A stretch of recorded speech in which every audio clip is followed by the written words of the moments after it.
ఆదికాండము 1వ అధ్యాయము. ఆదియందు దేవుడు భూమ్యాకాశములను సృజించెను. భూమి నిరాకారముగాను శూన్యముగాను ఉండెను. చీకటి అగాధ జలము పైన కమ్మిండెను. దేవుని ఆత్మ జలములపైన అల్లాడుచుండెను. దేవుడు వెలుగు కమ్మని పలుకగా వెలుగు కలిగెను. వెలుగు మంచిదైనట్టు దేవుడు చూచెను. దేవుడు వెలుగును చీకటిని వేరుపరచెను. దేవుడు వెలుగునకు పగలనియు చీకటికి రాత్రి అనియు పేరు పెట్టెను. అస్తమయమును ఉదయమును కలగగా ఒక దినమాయెను. మరియు దేవుడు జలముల మధ్యన ఒక విశాలము కలిగి ఆ జలములను ఈ జలములను వేరుపరచును గాకని పలికెను. దేవుడు ఆ విశాలము చేసి విశాలము క్రింద జలములను విశాలము మీది జలములను వేరుపరపగా ఆ ప్రకారమాయెను. దేవుడు ఆ విశాలమునకు ఆకాశమని పేరు పెట్టెను. అస్తమయమును ఉదయమును కలగగా 2వ దినమాయెను. దేవుడు ఆకాశము క్రిందనున్న జలములో ఒకచోటనే కూర్చబడి ఆరిన నేల కనబడునుగాకని పలకగా ఆ ప్రకారమాయెను. దేవుడు ఆరిన నేలకు భూమి అని పేరు పెట్టెను.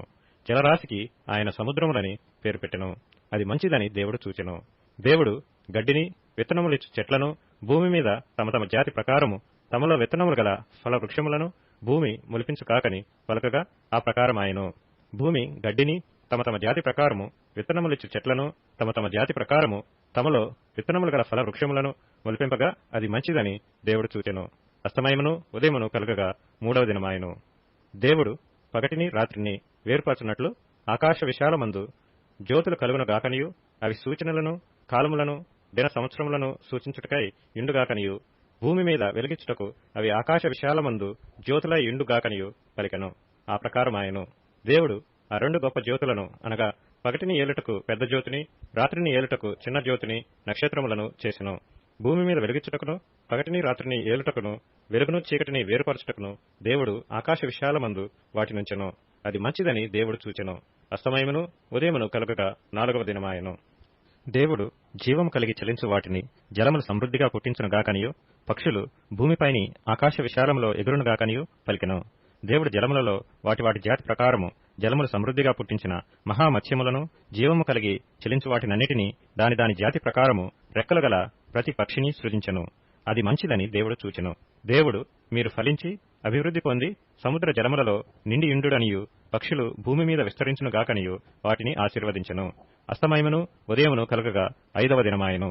దేవుడు వాటి వాటి జాతి ప్రకారము జీవము గల వాటిని అనగా వాటి వాటి జాతి ప్రకారము పశువులను పురుగులను అడవి జంతువులను భూమి పుట్టించునుగాకని పలికెను. ఆ ప్రకారమాయెను.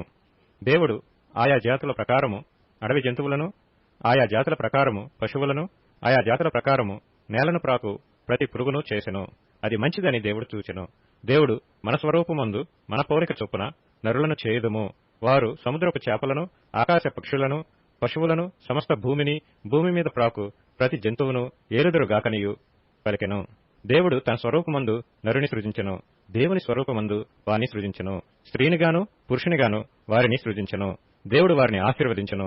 ఎట్లనగా మీరు ఫలించి అభివృద్ధి పొంది విస్తరించి భూమిని నిండించి దానిని లోపర్చుకొనుడి. సముద్రపు చేపలను ఆకాశ పక్షులను భూమి మీద ప్రాకు ప్రతి జీవిని ఏలుడని దేవుడు వారితో చెప్పెను. దేవుడు ఇదిగో భూమి మీద ఉన్న విత్తనములిచ్చు ప్రతి చెట్టును విత్తనములిచ్చు వృక్ష ఫలములు గల ప్రతి వృక్షమును మీకిచ్చి ఉన్నాను. అవి మీకు ఆహారమగును.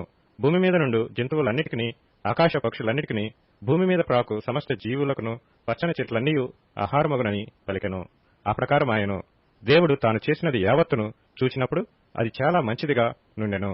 అస్తమయమును ఉదయమును కలుగగా 6వ దినమాయెను.